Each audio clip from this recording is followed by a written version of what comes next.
Bem, Jorge, para a gente começar, eu vou pedir para você fazer uma breve apresentação sua antes da gente entrar nesse tema que eu desconfio vai durar gerações e gerações atormentando a alma brasileira. Mas aí, antes disso, dá uma breve apresentação aí do teu trabalho.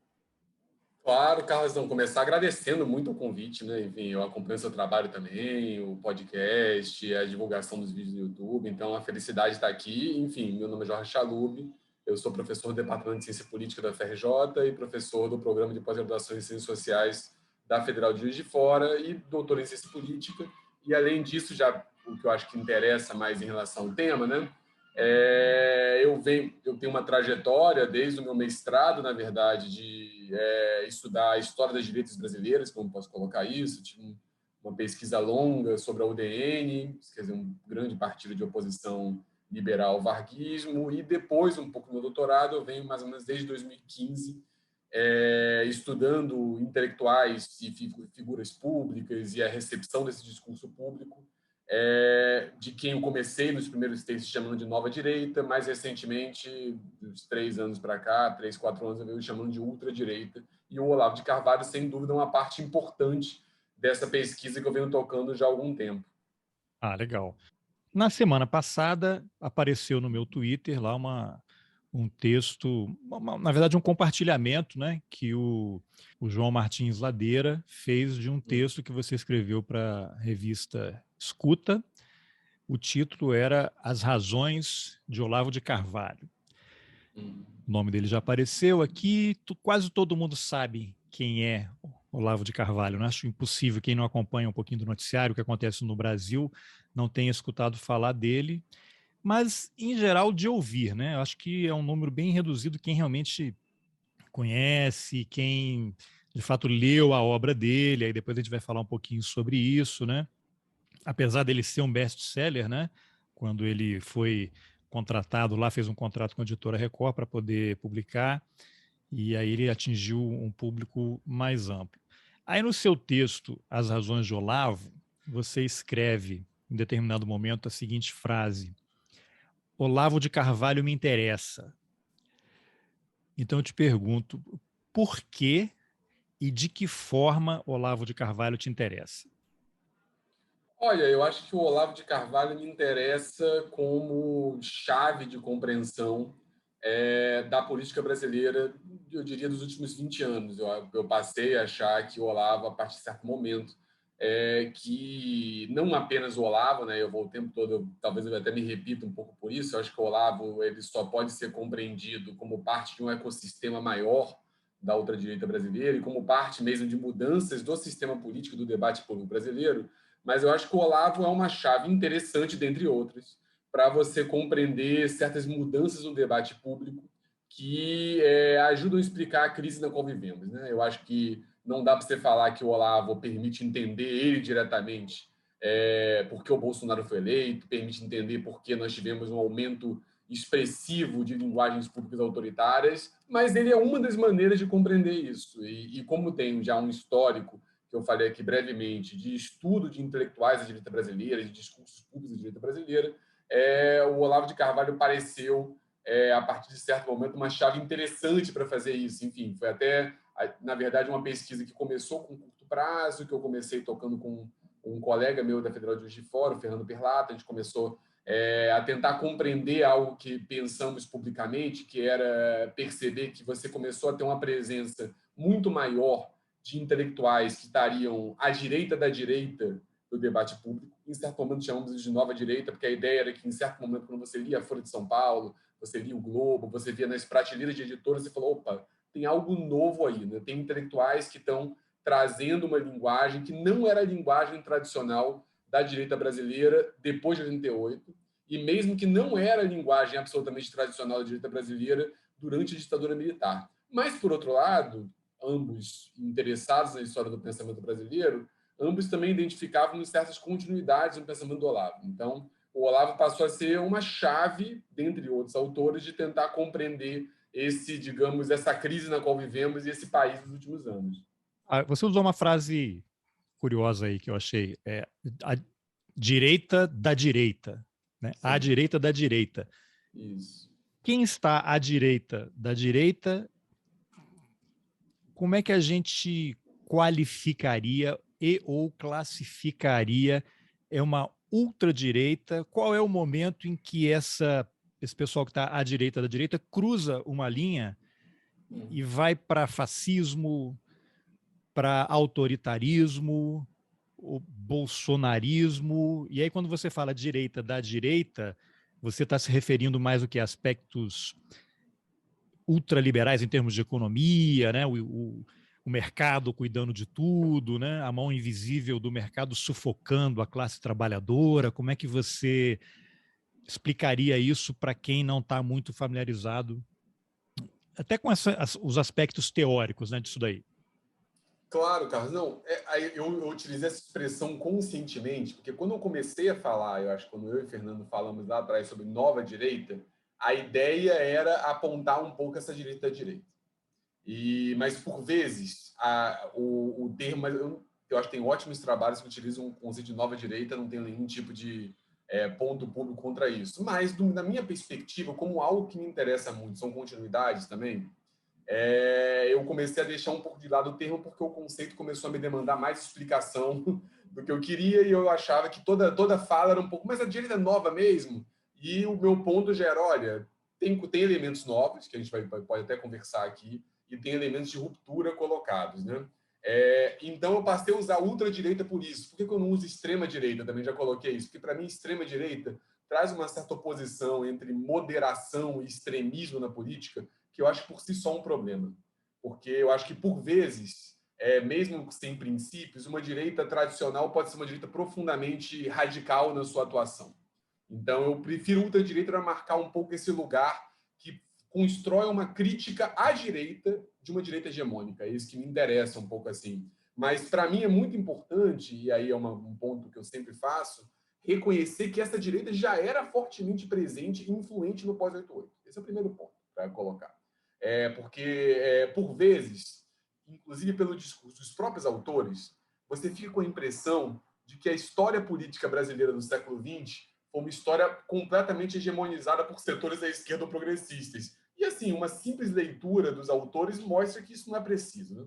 A direita sempre esteve presente no debate público brasileiro quando não foi hegemônica. Isso é um ponto. Inclusive no pós-88. Mas parte da identidade desses autores da ultradireita passa por um diagnóstico de que a esquerda há muito tempo domina a cena política brasileira. Então, de que nunca houve verdadeira direita no Brasil. Enfim, isso é uma imagem dos autores que eu trabalho como objeto de análise, não como dado colocado. Enfim, porque quando você vê a trajetória... Inclusive, pré-64, por causa do comunismo, tiveram que dar um golpe, né? Sim, não. Você tem uma trajetória de pensadores públicos de uma direita, às vezes, muito marcada, muito extremada, que sempre tiveram espaço no debate público brasileiro, e você nunca teve um debate público brasileiro sem vozes relevantes de uma direita política. A questão de fato, o grau de radicalidade das figuras dessa ultradireita é um grau de radicalidade que, por vezes, choca. E isso começa não, mas, por exemplo, o próprio presidente da República é um bom exemplo disso. O Bolsonaro tem um discurso público, e eu não vou entrar aqui nas práticas do regime de Estado, muito mais radical do que qualquer ditador da ditadura civil-militar. Qualquer um. Você pega o Médici, o Costa e Silva, momentos de fechamento. Nenhum deles nunca defendeu publicamente tortura, por exemplo. Nunca. Praticavam Nunca só, né? praticavam, mas isso é relevante, né? Porque praticavam, mas a prática, digamos, era negada enquanto discurso público. Quando você passa a defender publicamente a tortura, você não apenas, digamos, está dando realidade a práticas estatais, que claro que não possuem o mesmo estatuto de político de Estado que tiveram durante a ditadura militar, mas que continuam sendo praticados pelo Estado brasileiro. A gente sabe que o Estado brasileiro não tortura qualquer investigador do tema. Como você incentiva essa prática, né? Quando o presidente da República vai... Isso não é algo trivial, eu digo, não apenas no Brasil. Não é algo trivial, digamos, no mundo pós-45. Um presidente publicamente dizer, olha, tem que torturar mesmo, tem que matar esses esquerdistas, tem que mandar para a ponta da praia, tem que colocar... Eu acho que enfim, não só isso, né? Porque você pega diariamente, o que você vê? Policiais torturando pessoas. Sim, Né? Agora todo mundo tem um celular, consegue filmar. coisas que sempre aconteceram agora estão sendo visibilizadas e compartilhadas em redes sociais. E, de certa Claro. forma, eles estão autorizados e legitimados por um discurso do presidente da República. Então, aquela velha história de que o problema não é a ditadura, o problema é o guarda da esquina.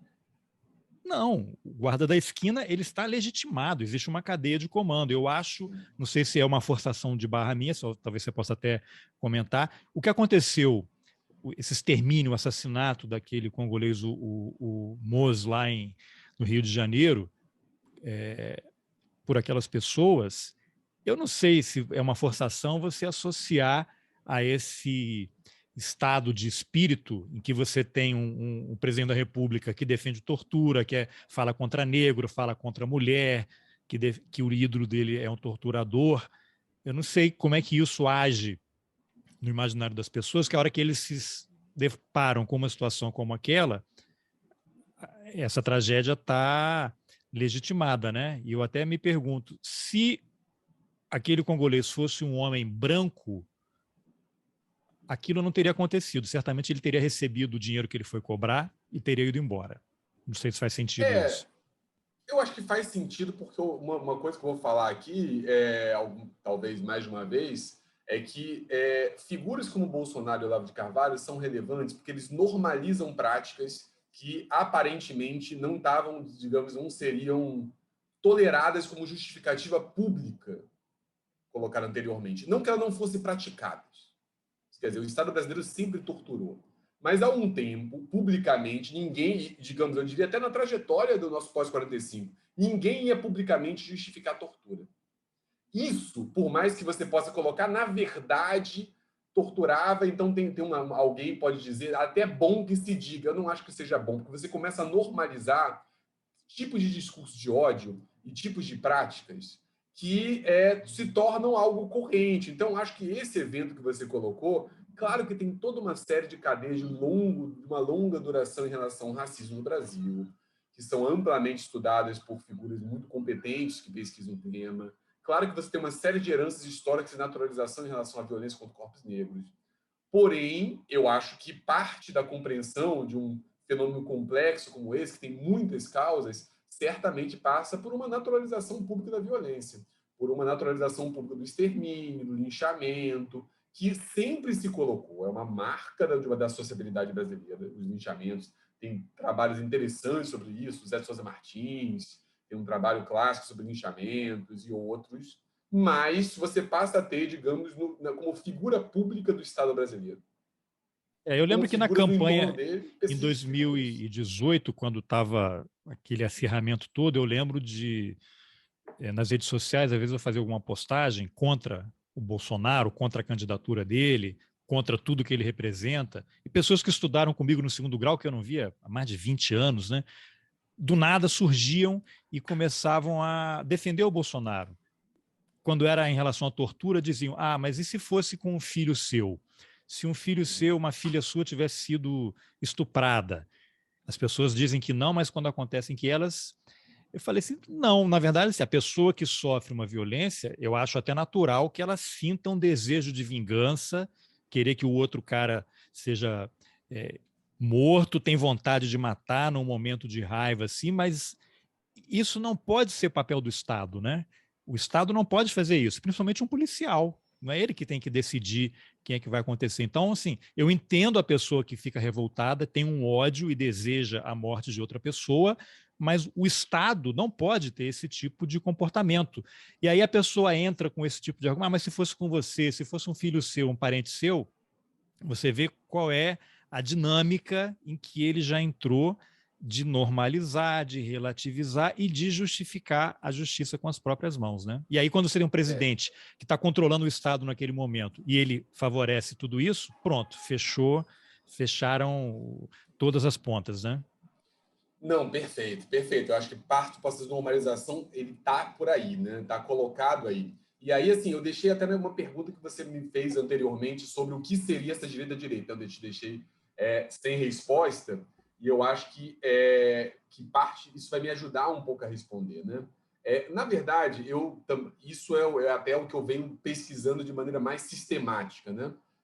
como responder essa questão bem delimitada do que seria essa direita, que eu acho que a afirmação que muitos colegas competentes fazem de que ela seria liberal na economia e conservadora nos costumes, que, aliás, é parte de uma autoidentificação de alguns desses autores, né, eles se reivindicam assim, ela, digamos, pode ser, no máximo, ponto de partida. Mas, na verdade, a gente tem que compreender como essas coisas se articulam. Porque um primeiro ponto que eu acho que é fundamental para compreender esse campo é que esse campo não é sistemático. Quer dizer, isso vale para o Olavo de Carvalho, isso vale para o anarcocapitalista que reivindica o fim do Estado e que ele se arma e se defenda. Isso vale para o reacionário que acha que a modernidade foi um mal e que a gente tem que retornar à Idade Média branca cristã, que ele imagina, né, que não tem, que tem pouca relação com que, de fato, a historiografia reconstrói essa Idade Média, e por aí vai. Todos esses atores, eles não têm uma ideia de construção de uma visão de mundo absolutamente coerente colocada.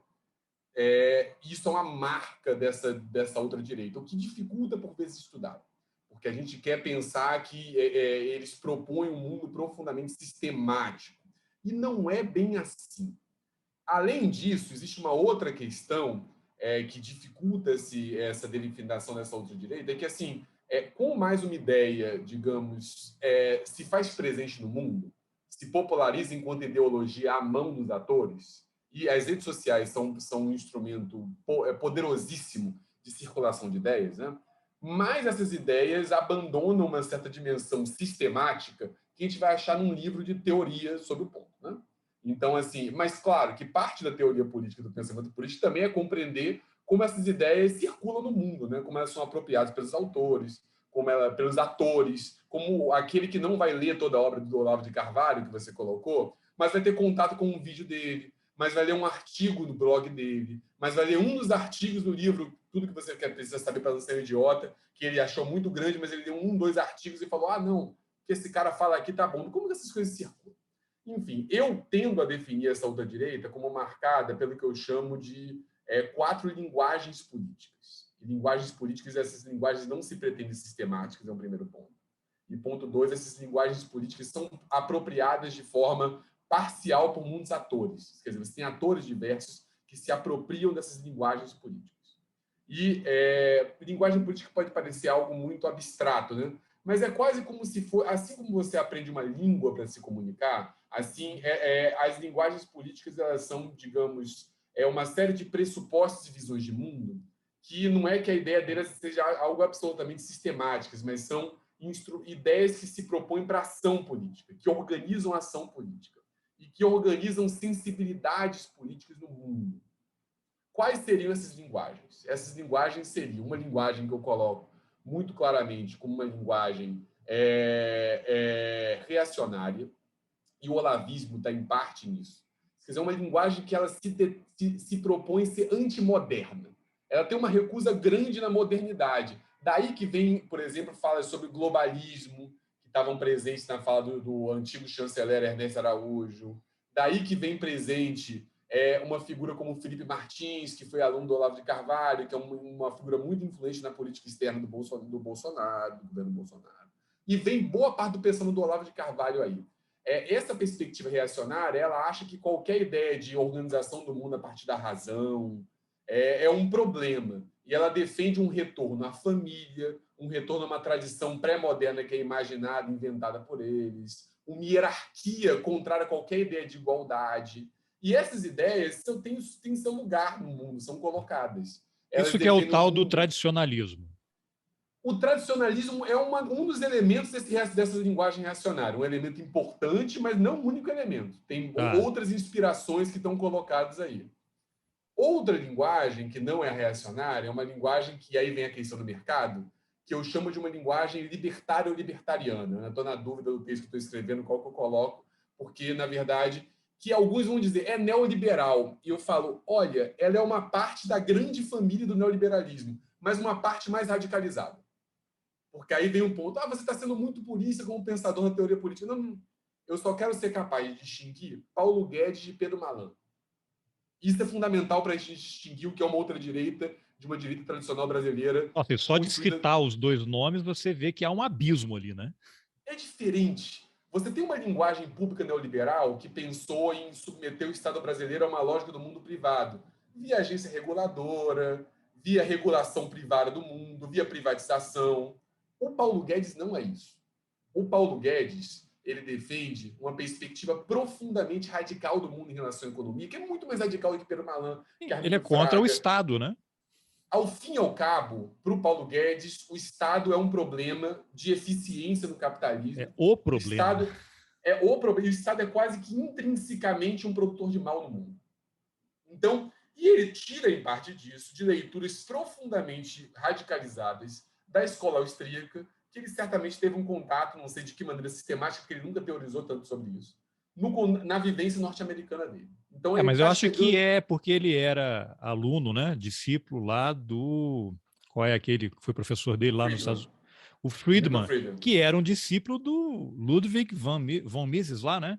Daquela É, escola, e aí aquilo tudo se misturou, deu um caldo ali, e não é à toa que ele foi para o Chile, né? Não queria saber o que estava acontecendo em termos políticos, mas foi lá dar aula, né? mas o Friedman, olha, esse é um ponto interessante. O Friedman é um autor que tem uma teoria sistemática do mundo econômico, assim, colocada. Um E eu Nobel, diria né? que De economia. o Paulo Guedes, ele não tem uma teoria. O Paulo Guedes não é, digamos, um autor como o Friedman é, o que já dificulta você compará-los. Mas, além disso, eu diria que o Paulo Guedes flerta com ideias que vão soar, digamos, radicais, que soariam radicais para o próprio O Paulo Guedes ele não tem uma produção acadêmica, ele Friedman. não tem uma produção intelectual, né? Ele é um cara ressentido porque quando foi para Miami tinha uma empregada doméstica na fila na frente dele no aeroporto, né? Para pegar o voo. Produção intelectual, até vou dizer que ele tem, porque, assim, como que eu analiso as ideias do Paulo Guedes, não somente pelos discursos públicos dele, mas, sobretudo, pelos artigos que ele escreveu, as pessoas esquecem isso, né? Durante 10 anos, na página 7 do jornal O Globo, né? Quer dizer, o Paulo Guedes produziu análises sistemáticas da realidade brasileira e virou nosso ministro da Economia. Isso, para mim, é um material Provavelmente precioso. intercalando o mesmo espaço com o Olavo de Carvalho. Mas eu diria que o Paulo Guedes é muito mais orgânico que o Olavo, né? Assim, é nesse ponto. Ele é uma figura muito orgânica de uma série de determinados setores da elite brasileira e alguém que tinha um espaço nesse ponto que foi maior que o Olavo. Distinguir isso também é importante, né? Uma figura muito central. É uma figura que atuou como fiadora do Bolsonaro, assim, não somente pelo título do artigo Sim, mas ele da tem Maria uma Universidade, trajetória, né? Ele é um cara que fez é, universidade, estudou fora, trabalhou no exterior, dono de é, banco, né?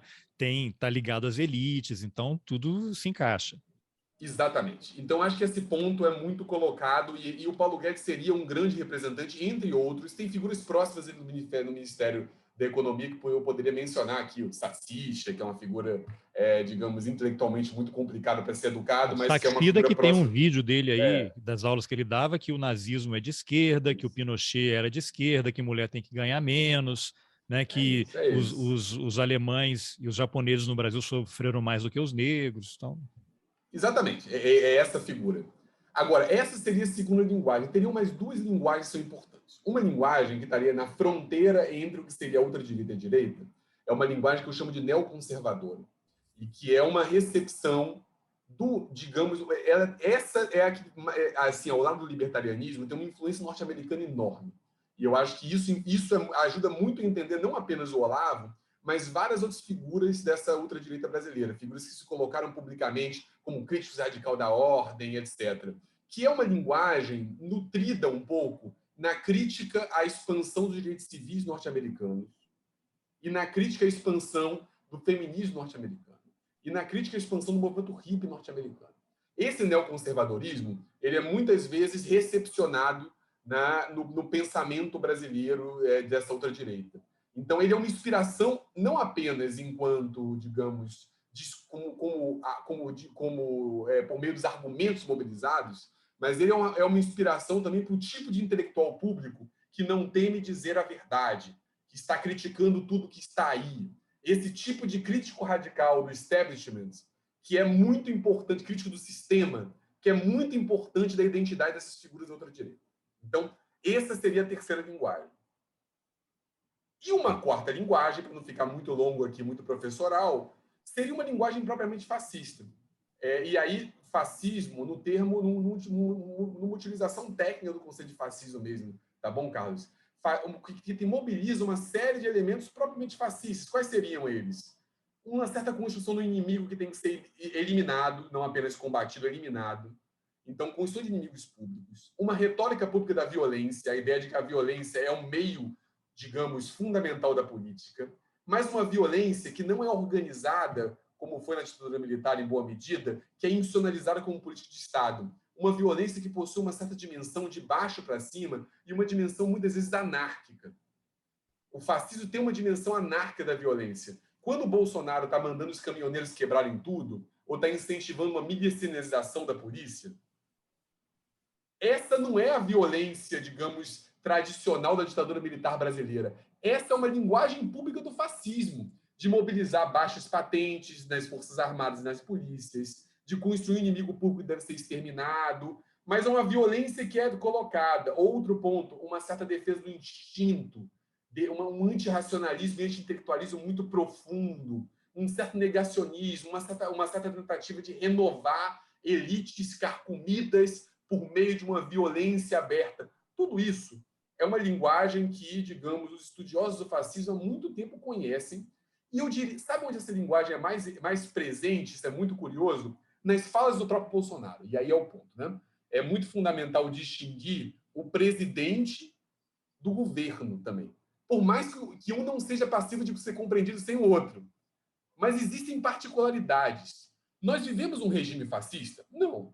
Um regime fascista é outra coisa. Mas nós vivemos uma naturalização de ideias públicas fascistas no debate público. Esse é o ponto. É curioso porque há pouco tempo eu entrevistei o historiador Michel German, da UFRJ, e a primeira pergunta que eu fiz para ele é judeu, né?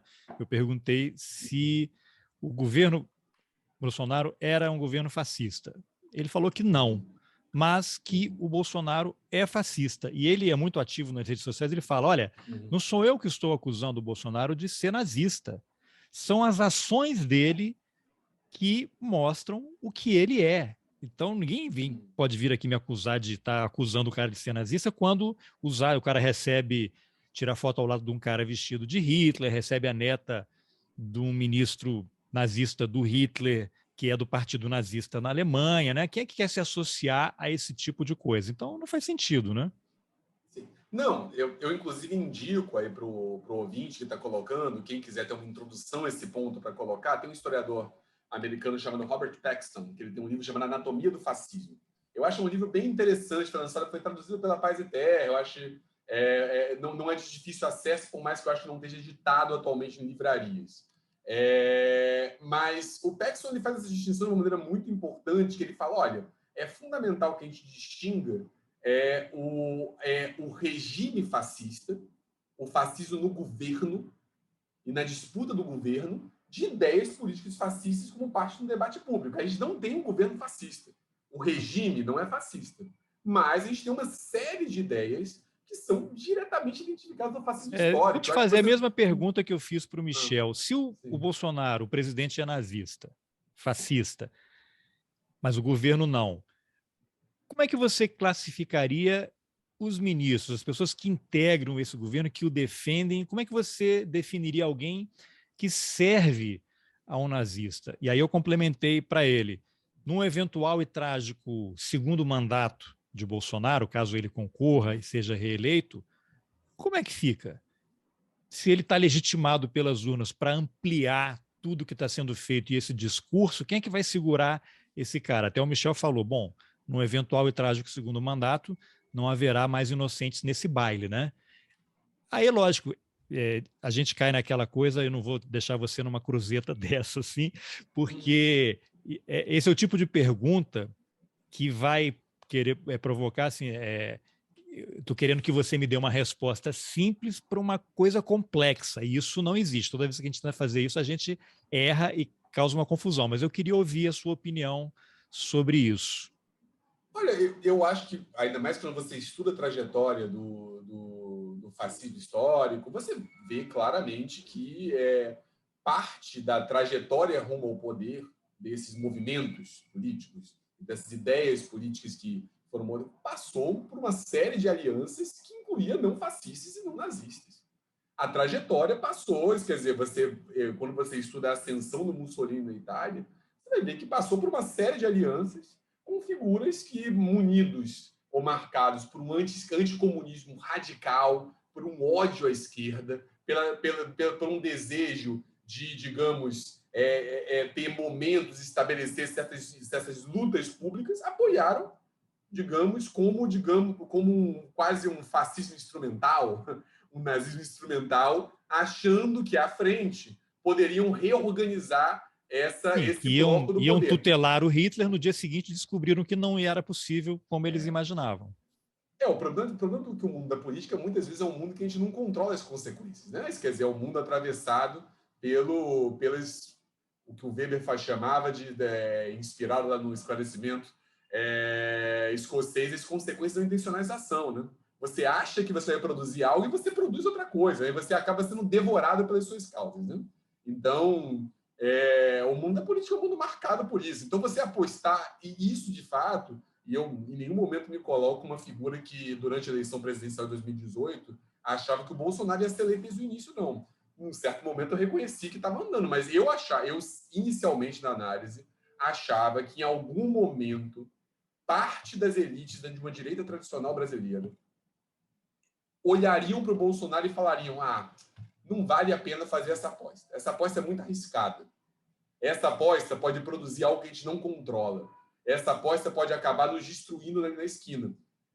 Para minha surpresa, à época não, mas surpresa, isso não foi isso que aconteceu, né? Muitas figuras apostaram na ideia de que seria possível controlar, domesticar o Bolsonaro e figuras próximas dele, e que você teria uma normalização por outro momento, né? Mas, na verdade, o que foi mais normalizado não foi o Bolsonaro, digamos, sendo normalizado de acordo com as práticas correntes da política brasileira.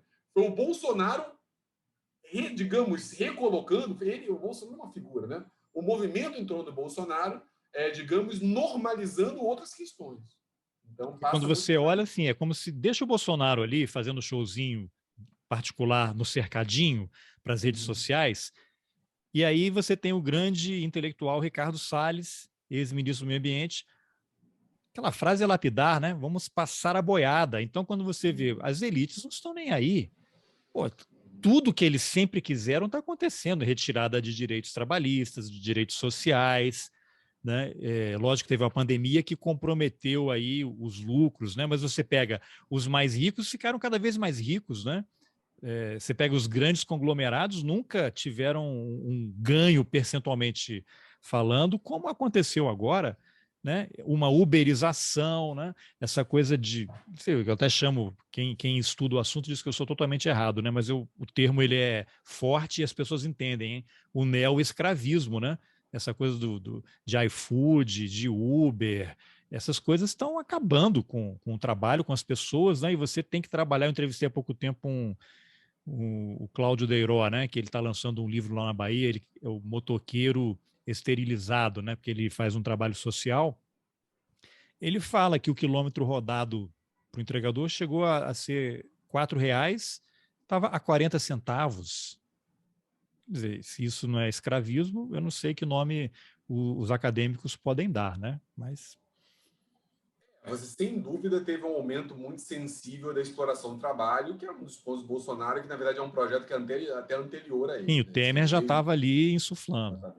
Exatamente. Agora, por mais que isso possa ser do interesse de parte de setores de uma burguesia nacional, a verdade é que também é um risco você colocar uma figura como o Bolsonaro, porque o Bolsonaro tem um potencial de criar padrões de conflito público e padrões de destruição da sociabilidade brasileira que, a meu ver, na esquina ali, podem, digamos, prejudicar mesmo essa burguesia nacional. Isso quer dizer, os riscos que uma figura como essa pode trazer para o país podem acabar, digamos, prejudicando uma certa dimensão de previsibilidade da atividade econômica mesmo, que essas figuras vão ter para ganhar o dinheiro. É uma aposta arriscada, é uma aposta de você, entendeu? Jogar tudo numa mão, né? Você pode ganhar, claro que você pode ganhar, e você pode controlar ali na esquina, mas você também pode perder, né? Assim, o Bolsonaro é uma realização de um capitalismo completamente aventureiro, né? Um Bitcoin fascista, né? Você vai, o que você vai ter? O ganho absurdo ou a perda total?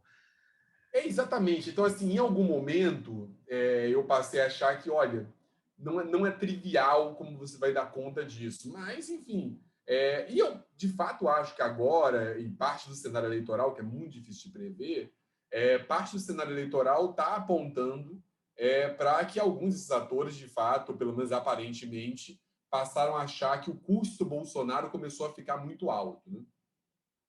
Que o Ah, temor de um segundo mandato, esse movimento que eu achava que talvez isso teria sido feito em 2018, mas não foi feito de maneira nenhuma. Eu começo a ver publicamente esse movimento.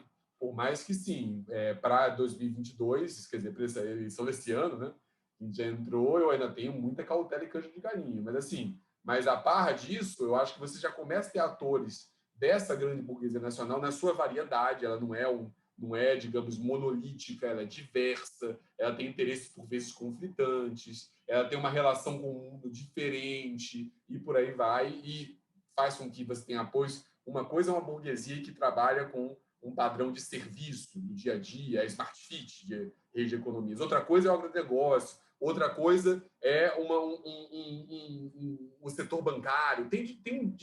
Por mais que por vezes você essa burguesia opere monoliticamente, você tem distinções que são importantes para compreender essa rede de apoio. Mas, enfim, e para ah. compreender como ela lida com isso.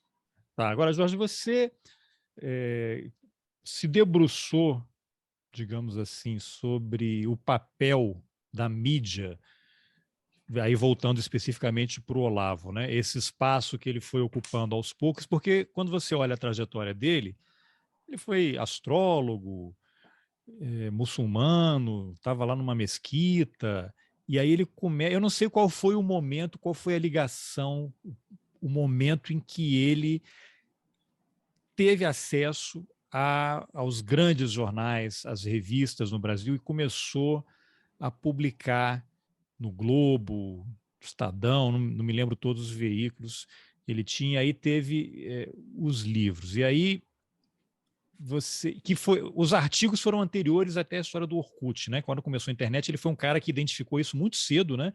Inclusive, essa trajetória dele está muito bem resgatada no livro da Camila Rocha, Menos Marx, Mais Mises, em que ela conta como é que essa nova direita foi crescendo, e desde anos 50, 60, como é que esses pensadores da escola austríaca, né, de economia, de ultraliberais, foram trazidos para o Brasil, publicados, e aí como é que surgiu Rodrigo Constantino, como é que Rodrigo Constantino se conecta com Paulo Guedes, por exemplo, né? Com o Hélio Beltrão, esse pessoal todo se conhece há muito tempo. E aí surge uma figura interessante que vai dar um grande impulso ao Olavo de Carvalho, que é o Carlos Andreasa, que hoje tem um programa na CBN, ele era um dos editores da editora Record, e no livro da Camila, ele relata, tem a frase dele, dizendo que eles repaginaram o Olavo, da capa ao texto. A editora identificou uma demanda do público brasileiro por aquele tipo de conteúdo e investiu pesado, e o cara virou um best-seller, né? Até na entrevista que ele deu para o Pedro Bial, acho que em 2019, ele falava que ainda era um best-seller, né? 20, 30 anos depois da publicação do primeiro livro. E aí eu não consegui identificar exatamente como é que o Olavo começa a cavar esses espaços na mídia, e eu não tenho certeza se é a partir daí que ele começa a ter contato com os militares. Aí ele é chamado para fazer palestra em clube militar, na Escola Superior de Guerra. Até na entrevista com o Biel ele comenta: hoje eu não sei o que os generais pensam. Eu sabia há 30 anos, quando eu tinha acesso a eles. Então, eu não sei se você já se atentou a isso, você leu o material que ele escrevia nos jornais naquela época, e como é que foi esse processo de radicalização dele? Não, eu acho sua pergunta ótima. E aí, antes de responder diretamente, só uma pequena nota, assim, né? Conheço bastante a Camila, assim, né? Acabei acompanhando muito quando ela estava na tese, porque nos nossos meios de debate da ciência política, ciências sociais, o trabalho da Camila é muito bom, assim, um trabalho importante para quem quer compreender a ponta. Mas me parece que a ênfase da Camila na tese e no livro, que tem pequenas modificações, mas segue muito a tese, né? Passa muito por uma compreensão do ultraliberalismo, né?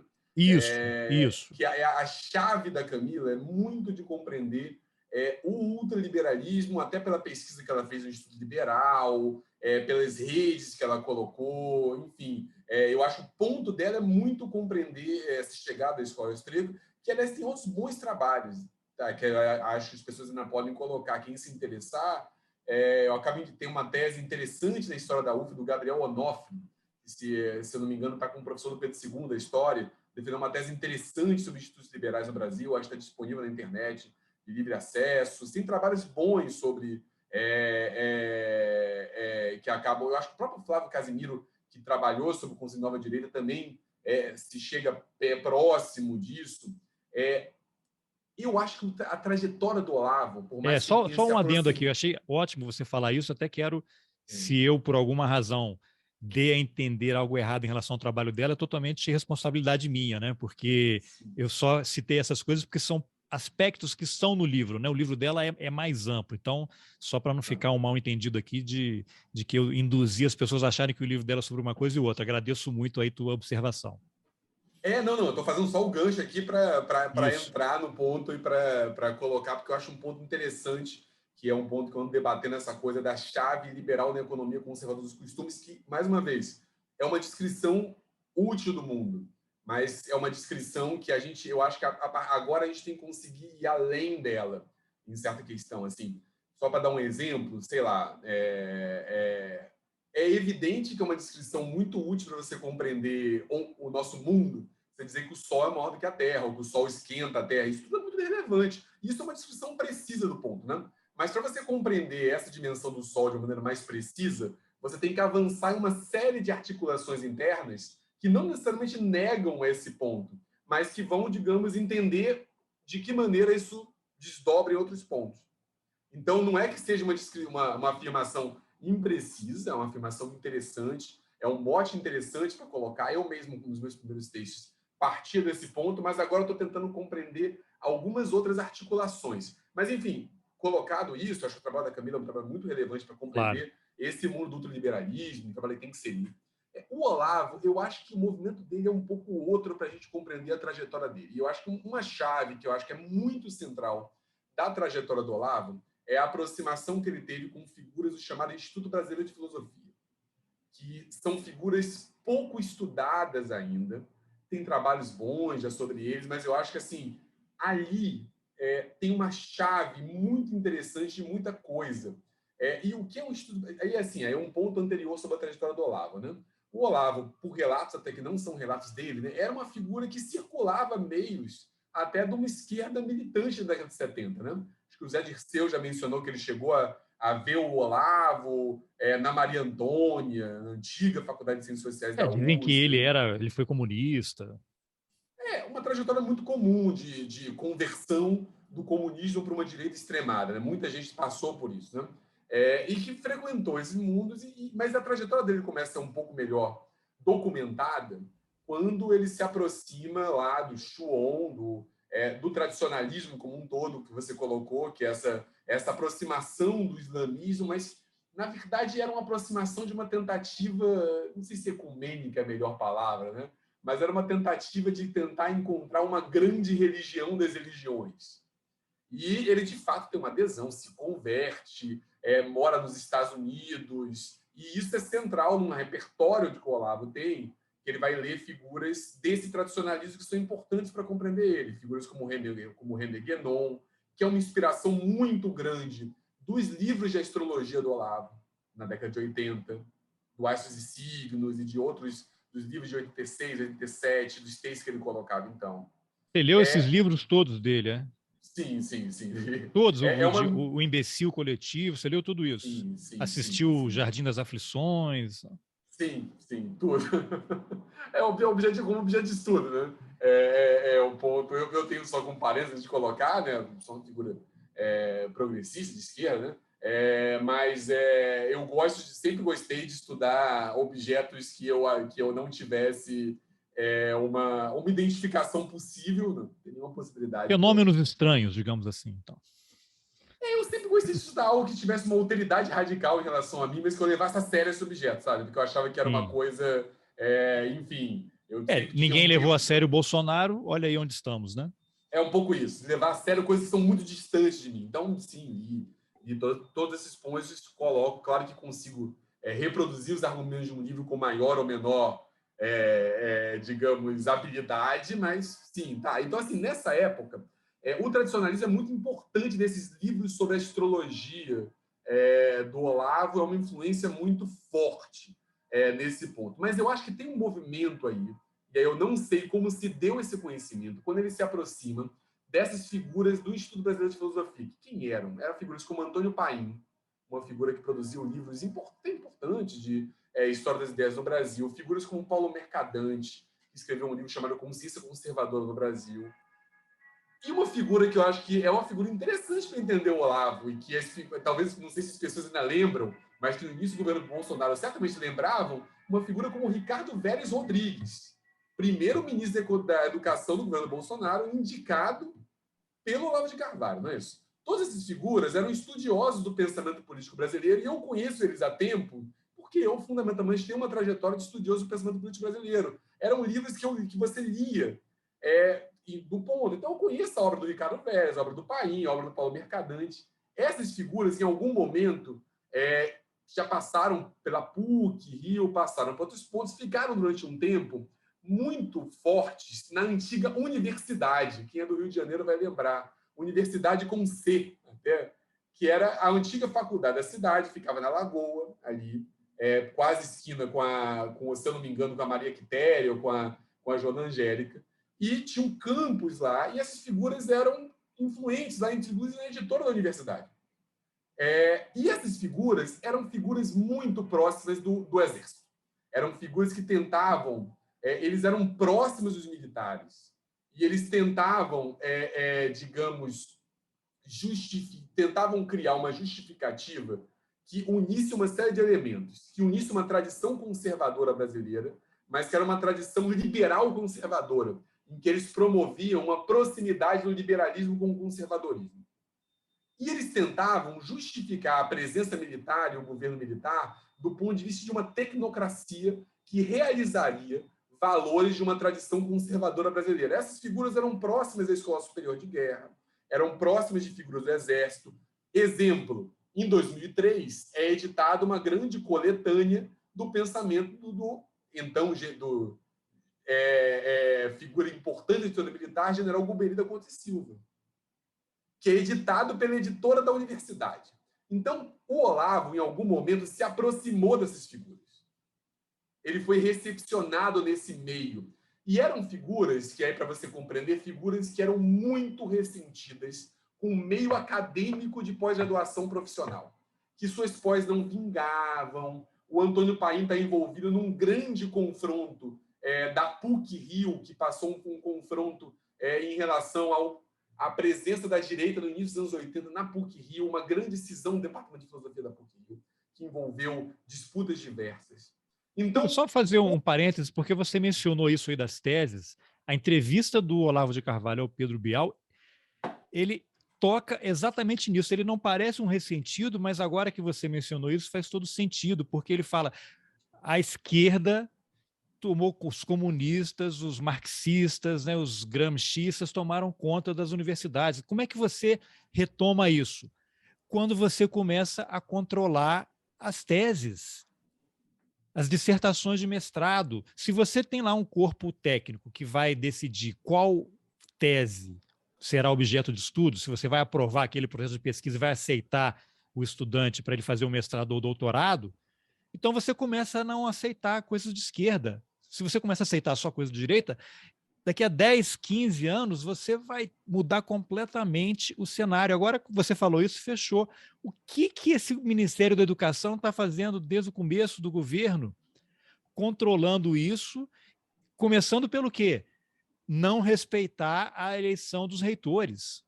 O cara vai lá, tem a lista tríplice, ele escolhe outro. Ele está entrando, e aí as pessoas, entrevistei a Mayara Balestra outro dia, que tem um trabalho sobre o Brasil Paralelo, e aí ela tinha publicado um e-book com um colega, com textos sobre a produtora Brasil Paralelo, e receberam uma notificação extrajudicial. Ela tinha uma colega que estava fazendo um trabalho, não sei se agora se TCC ou do mestrado sobre Brasil Paralelo, ela mudou o tema de pesquisa, com medo.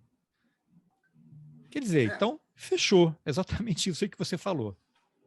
Não, essas figuras, eu acho que eles são uma chave, e eu acho, de fato, parte da ideia do Olavo de escolher educação e relações internacionais como lugares relevantes é parte desse projeto, de um projeto que eu acho que tem gente que levanta, né? Tem um trabalho interessante, recente, publicado do Álvaro Bianchi, da Daniela Mussi, né, em que eles falam que o Olavo, por vezes, quer... Isso é um artigo, acho, na Revista Brasileira de Ciência Política, em que o Olavo quer inverter, na verdade, o que ele acusa os gramscistas de falarem, né? Quer dizer, ele seria um antigramscista, porque ele aplicaria táticas de uma ele quer fazer tudo o que ele acusa o Gramsci de fazer.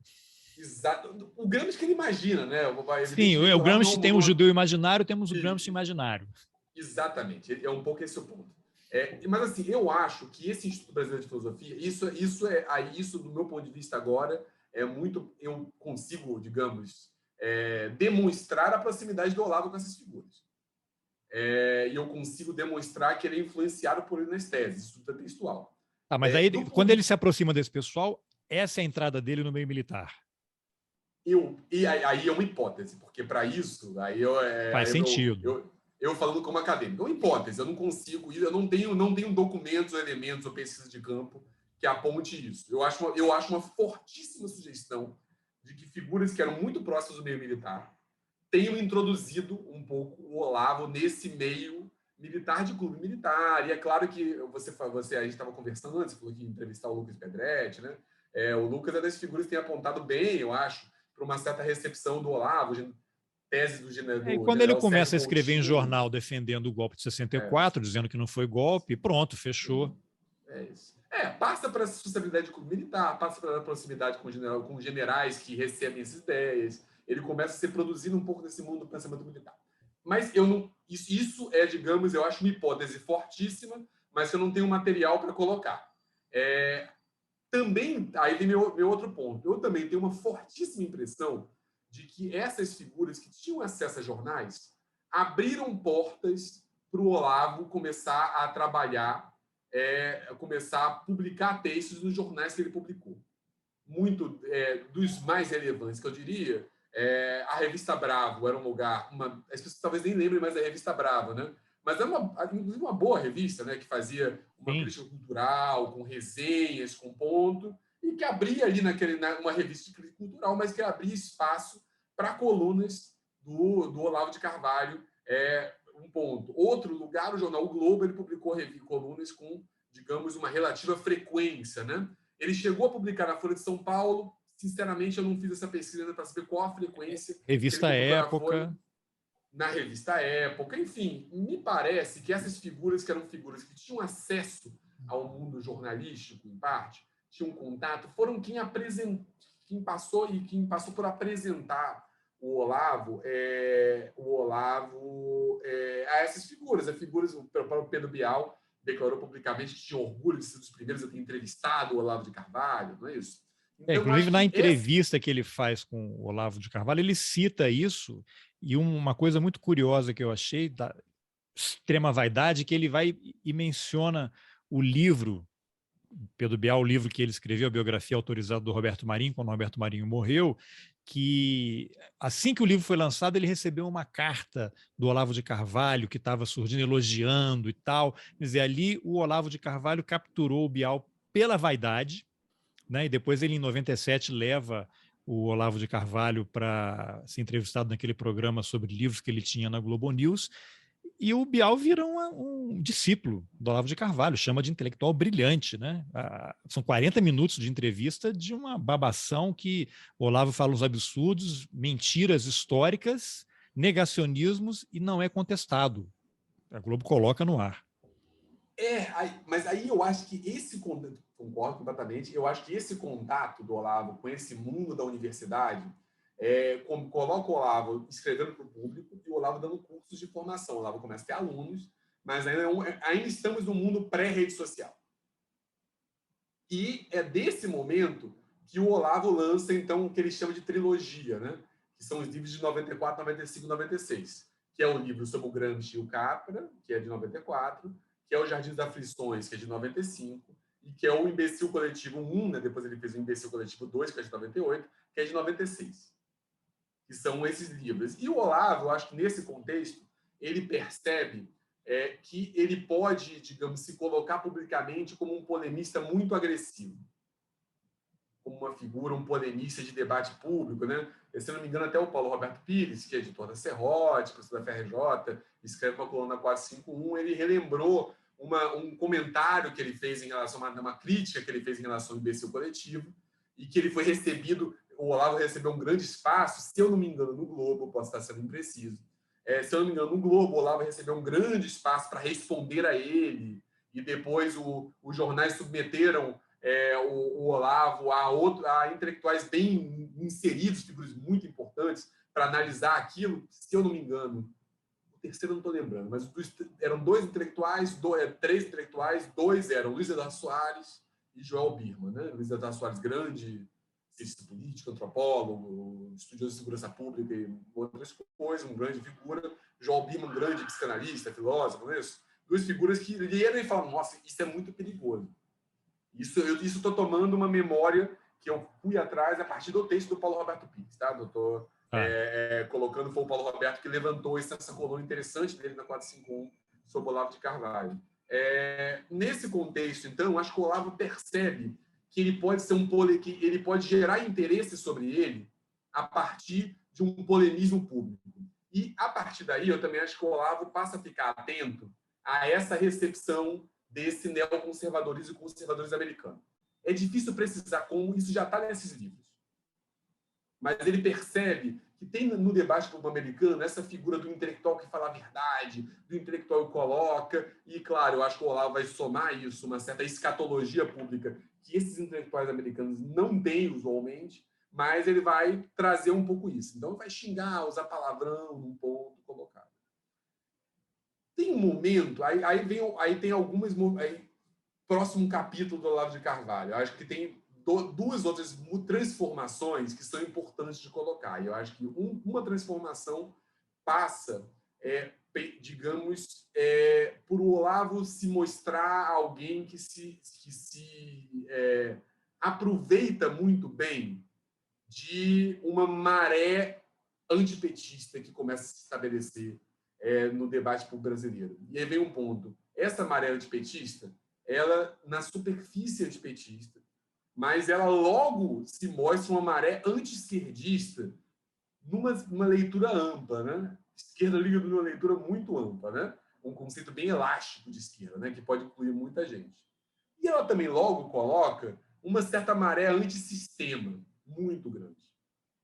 E sistema, em boa medida, por vezes, a Constituição de 88. Digamos, a nova República Brasileira que foi estabelecida depois da ditadura militar. E aqui eu só retomo um ponto que eu não falei lá das linguagens lá atrás. Em parte, o que une essas linguagens é uma leitura profundamente destrutiva em relação à nossa ordem pós-ditadura militar. É uma ideia de que a Constituição de 88 é um mal. E essa é uma das definições fundamentais de interpretação dessa ultradireita que eu estou chamando. Volto ao ponto. Eu acho que o Olavo se percebeu bem essa maré e se aproximou de figuras que ele talvez já tivesse contato a partir daí. Aí, evidência dado. O Olavo era uma figura que circulava nos corredores e se aproximava de figuras que estavam no Instituto Milênio, instituto de um think tank de defesa de ideias liberais, como eles se colocam, estou comprando o discurso deles, e que tem muita articulação de um grande empresariado, né? Você vê quem são os empresários que... Editora Abril, Fundação Lema, e que tem contato com uma grande imprensa, né?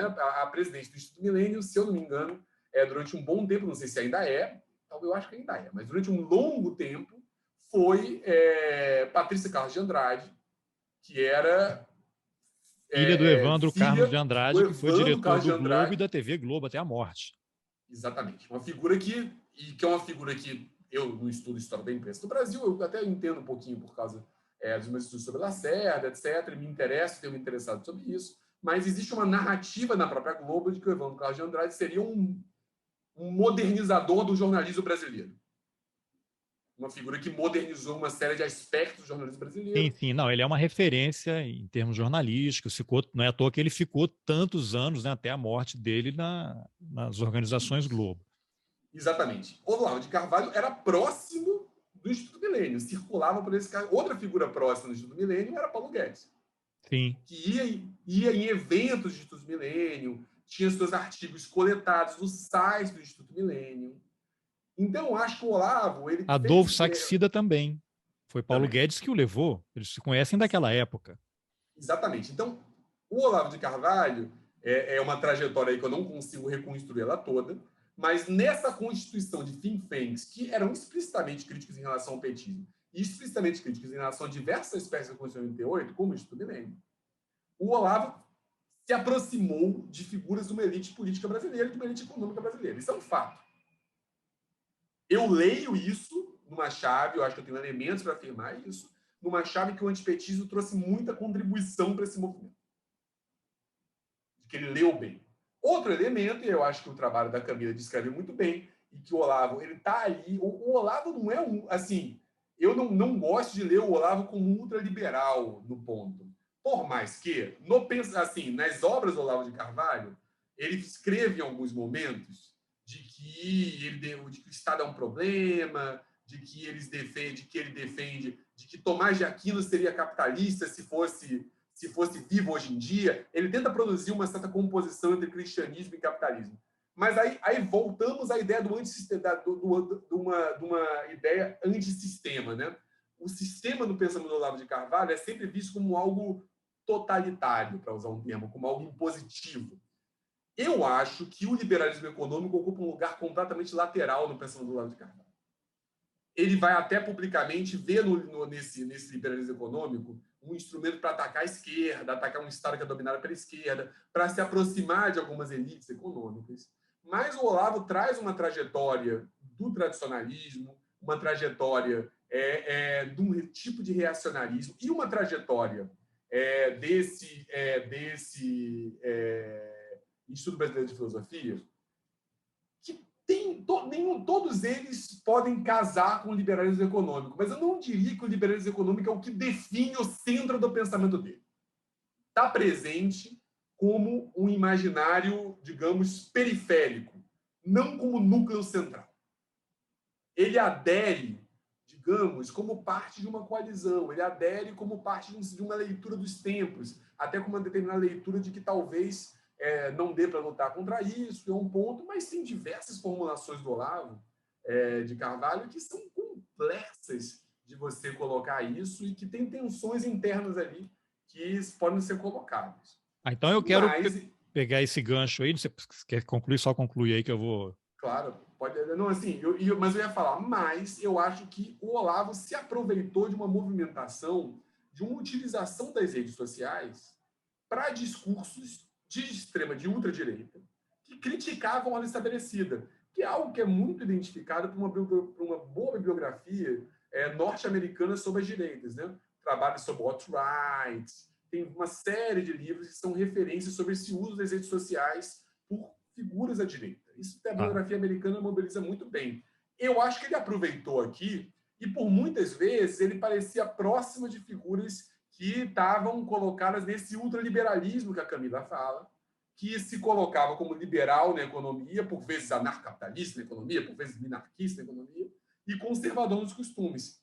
Mas eu acho que o lugar do Olavo, que ele tinha uma adesão a isso, que ele via que era um grupo, uma movimentação que poderia, digamos, que ele podia pegar essa onda e se destacar publicamente, porque pela forma como ele mobilizava a retórica dele, pela forma como ele falava publicamente, pela habilidade que ele tinha de, digamos, se comunicar, isso é um fato. A gente pode, eu de fato acho que, como eu falei lá numa entrevista à BBC, que o Olavo não tem nenhum tipo de contribuição relevante do ponto de vista teórico, mas o Olavo era uma figura que publicamente tinha uma retórica convincente, isso é um fato. Uma retórica que mobilizava a gente. Então é exatamente isso.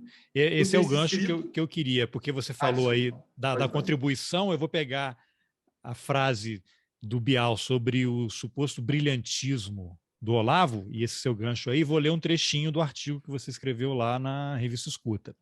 Claro, ótimo. Abre aspas, escreveu Jorge Chalub.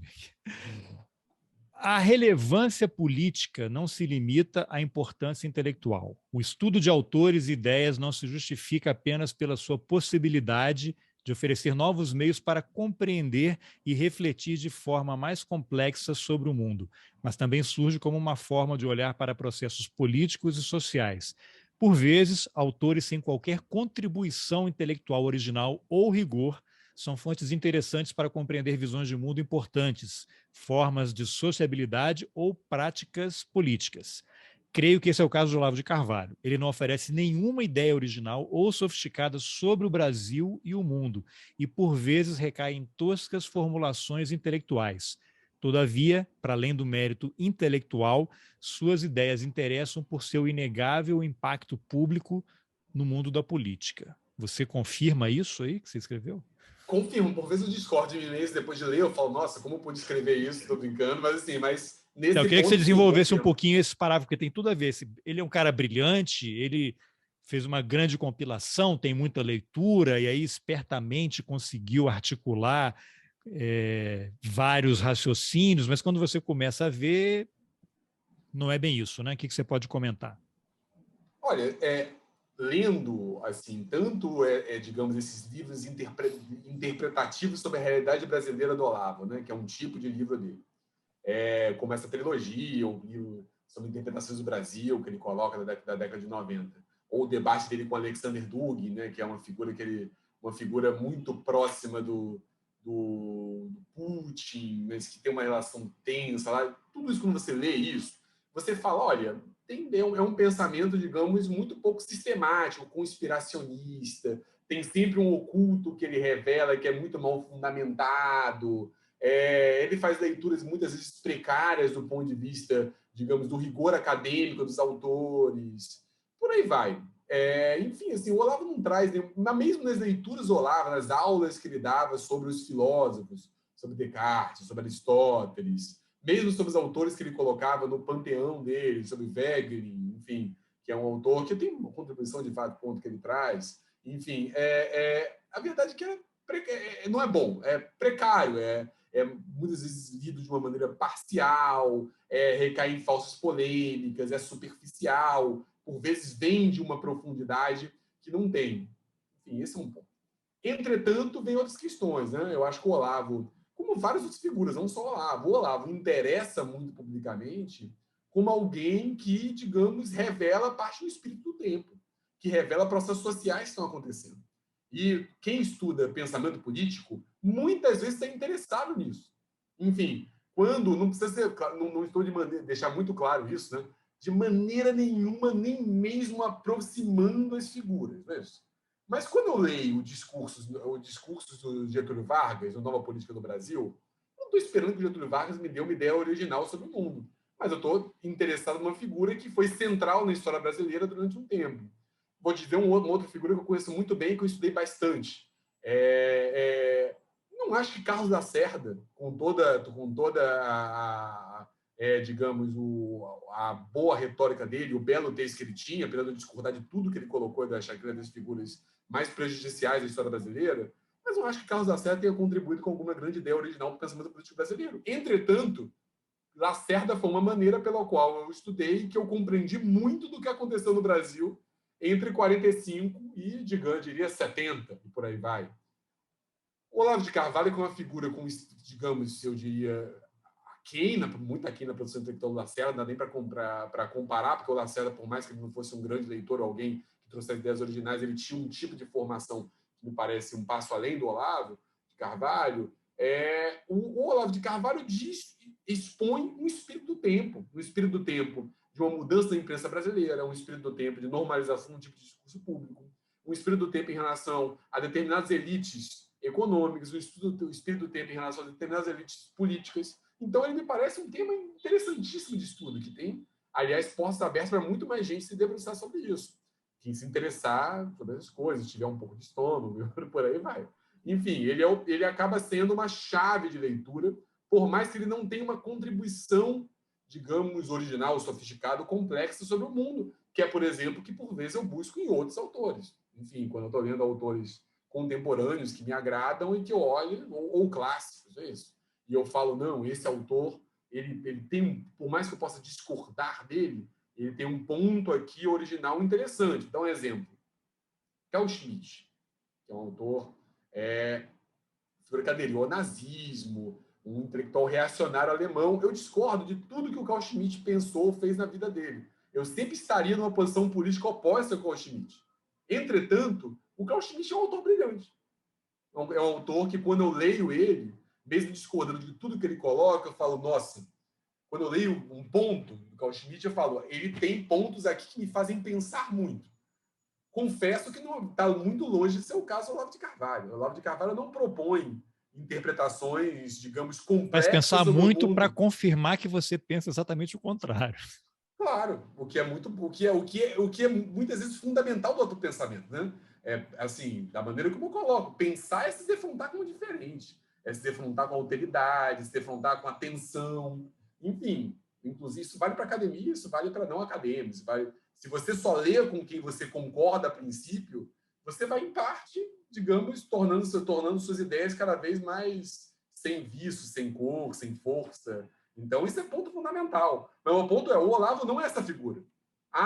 Lendo, enfim, por vezes isso gera um desconforto. As pessoas falam, mas será que você não está falando isso porque você discorda do Olavo de Carvalho? Não, eu estou falando aqui do Carl Schmitt. Discordo radicalmente do Carl Schmitt.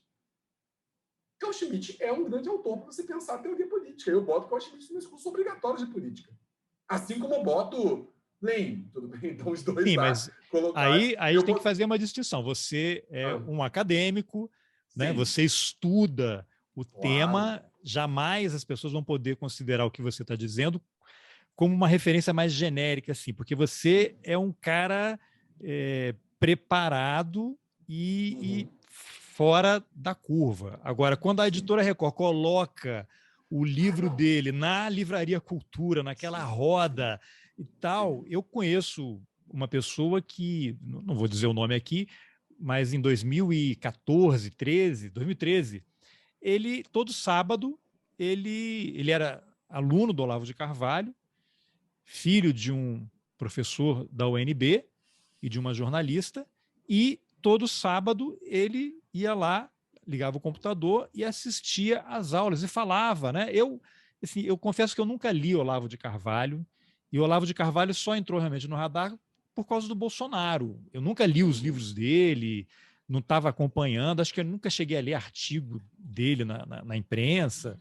Não era uma coisa que me interessava assim, e aí eu vi esse cara que tem nível superior, classe média alta, aluno do Olavo de Carvalho.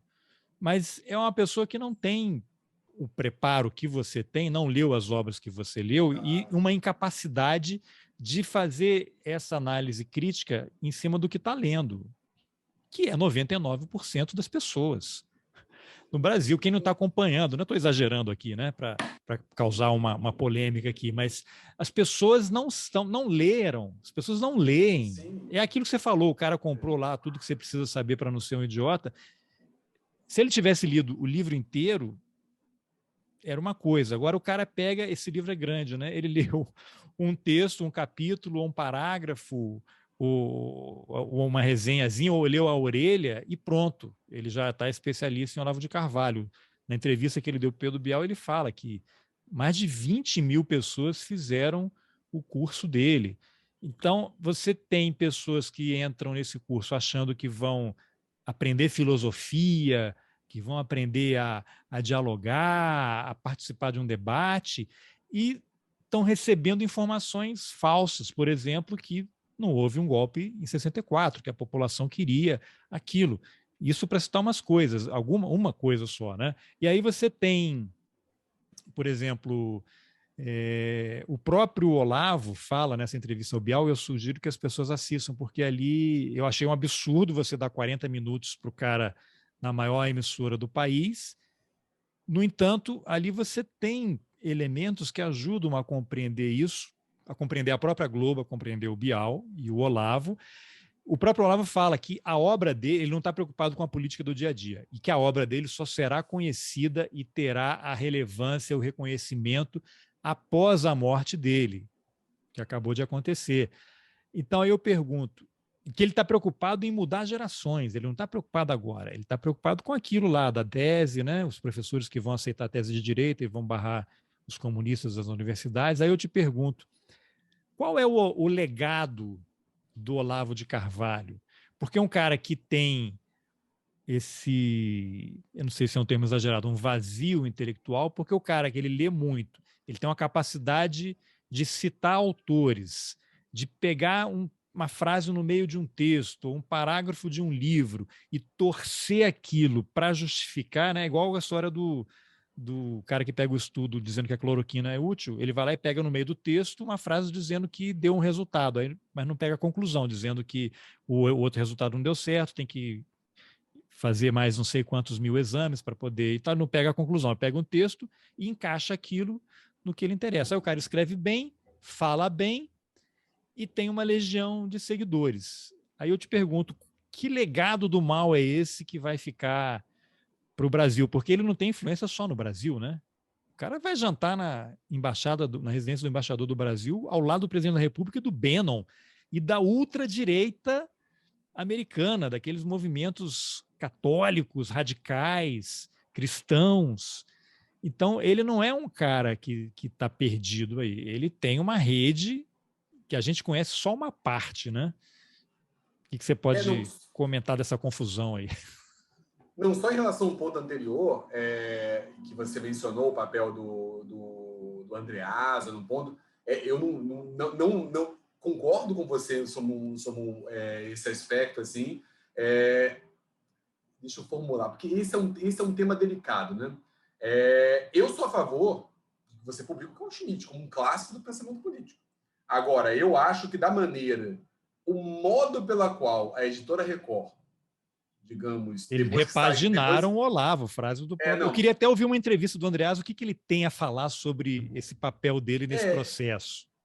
Olha, o papel é muito direto dele, porque você tem uma mudança de editor da editora Record, né? Sai a Luciana Vilas Boas, entra o Andreasa, e o Andreasa faz uma aposta de que ele já próprio falou sobre isso, de que direita vende livro. Só que não era qualquer direita, né?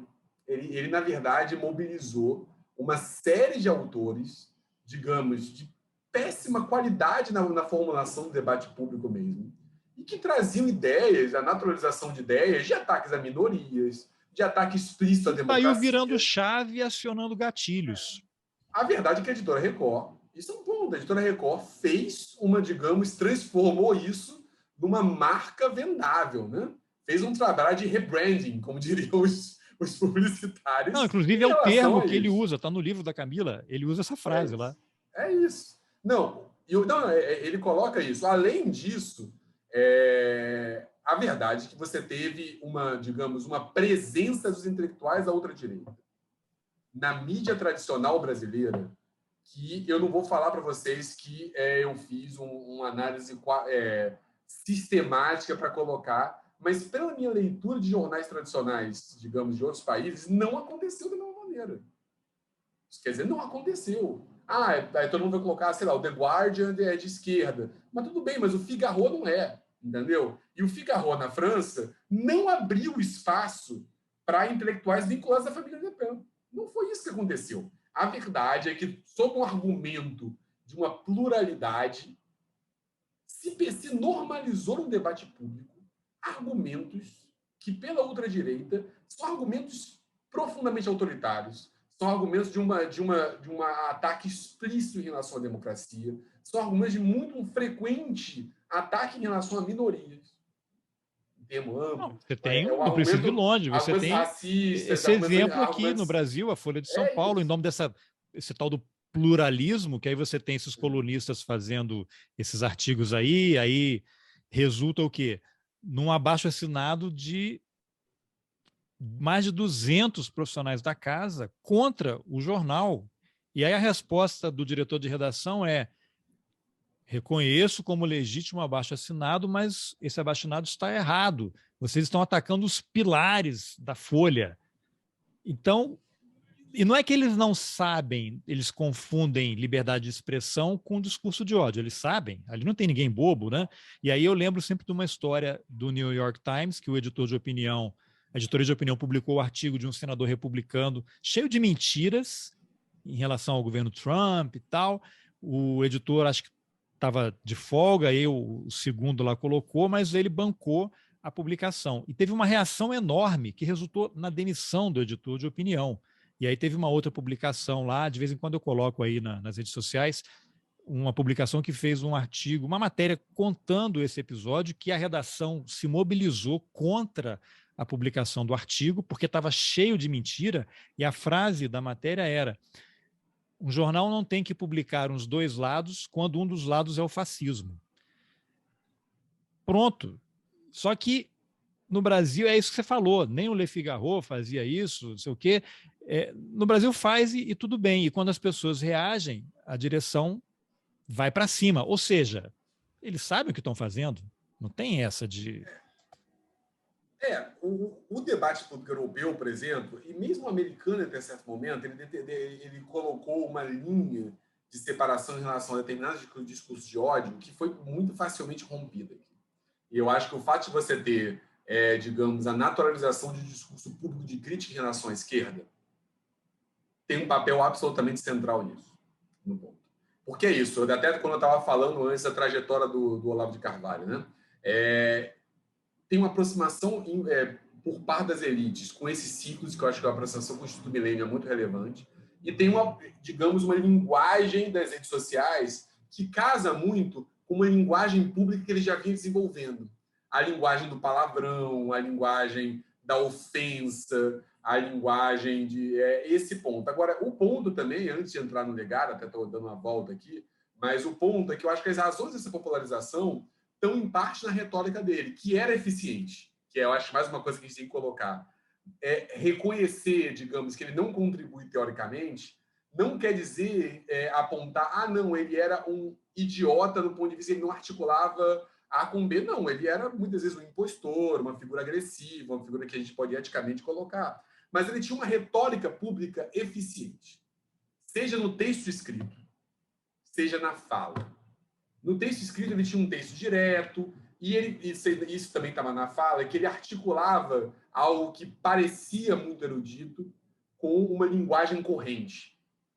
E isso gerava um efeito de, ao mesmo tempo, ilustrar e aproximar o leitor ouvinte. Tem aquele documentário Jardim das Ilusões, que logo no início, se você se lembra, ele fala o quê? Que ele foi morar na Virgínia, num subúrbio que tem... Jardim, né? Das aflições. O jardim, eu falei o quê? Das ilusões. Não, pode ser ilusão perdida aqui. No Jardim das Aflições, ele fala que vai morar na Virgínia porque ele está perto da natureza, aí ele sai para caçar, e que ele fala para os alunos dele: deitem no chão, é preciso se integrar ao universo, ao que está acontecendo. Quer dizer, essa coisa do esotérico e tal, ele vai tentando incorporar esses discursos, e aí ele vai alcançando um número maior de pessoas, porque ele vai acionando chaves diferentes. Ele constrói uma persona pública, né? Algo próximo de um personagem público, que é um personagem que para muita gente soa canastrão e charlatão, mas para outras pessoas é um apelo, soa como sedutor. Então, assim, ele é a figura que está falando de Descartes para você no momento, e que no outro momento está mandando não sei alguém tomar no cu, usando um palavrão. Então, esse tipo de... Isso gera uma... Ele é a figura que está falando uma biblioteca atrás dele, e que, por vezes, está falando de coisas que você nunca ouviu falar, autores de um ponto empolado, enquanto, digamos, ouvinte que não é da academia, que não tem uma aproximação nesse ponto, mas, por vezes, só para colocar, o Olavo de Carvalho ele foi sedutor para figuras da academia, levando, apontando um discurso de que ele ia apontar o que estava tudo errado, o que não era dito, uma crítica radical em relação ao mundo, e por aí vai. E ele, ao mesmo tempo que ele está falando esse discurso de que mobilizaria referências aparentemente eruditas, ele está fumando um cachimbo e tomando uísque e falando na casa dele, e você está assistindo aquilo da sua casa, e por trás tem pessoas que se sentiram seduzidas por isso, por aquela retórica, pela ideia de retomar uma tradição, retomar uma erudição, ao mesmo tempo que ele mobilizava uma erudição e, por vezes, oferecia chaves muito cotidianas, muito rápidas, de explicação de fenômenos complexos. Ele então, sai com a arma, né? Ele acende o cigarro, o cachimbo, aí ele fala da integração com a natureza, aí ele pega a espingarda, vai dar um tiro lá no mato, anda no meio da natureza. É uma É, construção, né? não é isso. Por vezes, sei lá, até para o ouvinte ali que está colocando, eu posso parecer, nossa, mas você não está dando muita volta. É porque os fenômenos, em regra, quando você vai compreendê-los a fundo, eles são complexos pra caramba. Você raramente vai resolver por um ponto. E o Olavo, por vezes, ele resolvia, né? Ele ia chegar e falar: qual o problema do Brasil, Olavo? O problema do Brasil é a dominação gramsciana da esquerda globalista que dominou tal e tal coisa. Em uma frase, ele oferece uma interpretação do mundo que consegue enquadrar e resumir e fala: não precisa ler nada. Só precisa ler Mário Ferreira dos Santos, que é o autor que ele colocava, que era o grande filósofo brasileiro perdido, esses ensaios do Otto Maria E os Carpo, que meus ele livros? prefaciou. E os meus livros, que ele prefaciou para a Top Books, outra editora que ele teve uma entrada, a Top Books foi uma editora que ele escreveu esse prefácio. Esse livro aqui, que é Realizações, que ele era próximo, depois brigou, colocou. E ele está como se fosse um atalho, né? E ele falou: em 3 meses fazendo aula comigo, você vai saber mais do que o seu professor na universidade. Você vai saber mais do que todos os seus amigos que dizem que leem pra caramba e têm figuras públicas. Você vai saber mais do que a sua família. Ele dá, digamos, uma arma pública de disputa É de curioso porque sentido, ele disputa fala isso retórica. naquela entrevista ao Bial e que ele vai falando assim, não, pessoal, agora eu não sei se foi na entrevista ou foi no documentário. Ele fala, não, porque em 3 meses, exatamente o que você falou, aí logo depois ele fala, mas aí eu já percebi que não, que são anos. Quer dizer, é uma pegadinha para o cara ficar matriculado no curso dele para sempre. Sim, mas não precisa ser coerente. Mas esse tipo de retórica da proximidade e distância, e ele vem mais um ponto, que a gente atravessou uma sensação, digamos, de crise funda, né? Que passa por uma crise econômica, mas não só. A gente tem uma sensação de crise econômica muito forte desde 2015, isso ponto. Mas a gente também passa por mudanças, digamos, comportamentais e sensibilidades muito fortes, né? Você tem um ponto que, por vezes, deixa pessoas desconfortáveis com novas realidades. Para mim, muitas vezes, isso é altamente criticável, mas é um dado do mundo em relação a novas formas de sexualidade, em relação em relação a novas formas de organização do espaço público. E, por vezes, isso gera, digamos, isso gera. Eu não gosto, eu uso com muito cuidado o termo ressentimento para não parecer, vocês infelizes. Não é esse ponto, mas, por vezes, isso gera, como gera em todas as vidas, frustrações de trajetória, sensações de que talvez o seu lugar no mundo não seja tão, digamos, o mundo não foi tão generoso com você quando ele poderia. O Olavo, ele oferecia por vezes para as pessoas, digamos, uma explicação rápida e direta e, digamos, global em relação a esse mal-estar.